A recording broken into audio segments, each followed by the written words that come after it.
Hello, welcome back to my channel. आज आपण छान असं बटाट्याचा चीज पराठा बनवतोय.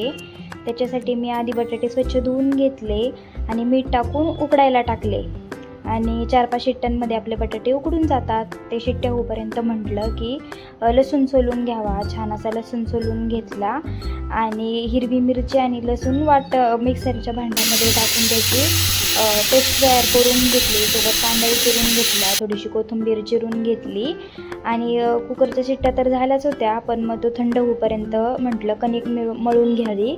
त्यासाठी छान अशी कणिक मळून घेतली आणि मळून थोडा वेळ ठेवली ना तर मग पराठा खूप छान होतो, टेस्टी आणि मऊही होतो. त्यामुळे कणिक मळून घेतली. तोपर्यंत कुकरही गार झालेला होता.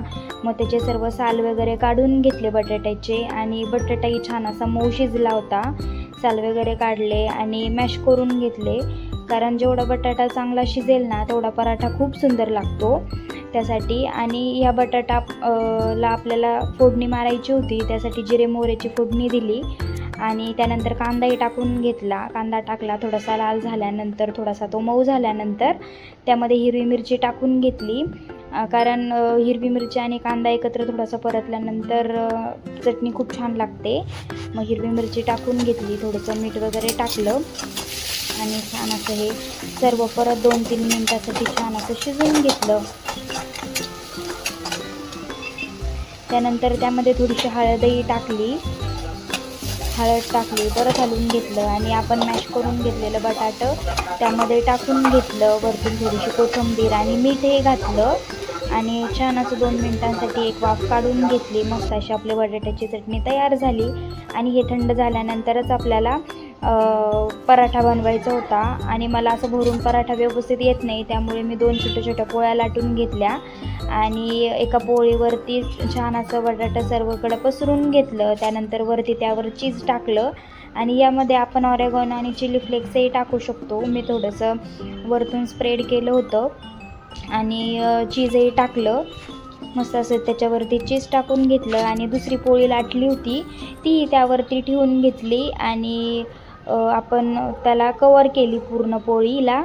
छान असं कवर केल्यानंतर ती थोडीशी पहिल्यांदा छोटीच झाली होती, त्यामुळे पण गव्हाचं पीठ असल्यामुळे ते लगेच ताणलं जातं.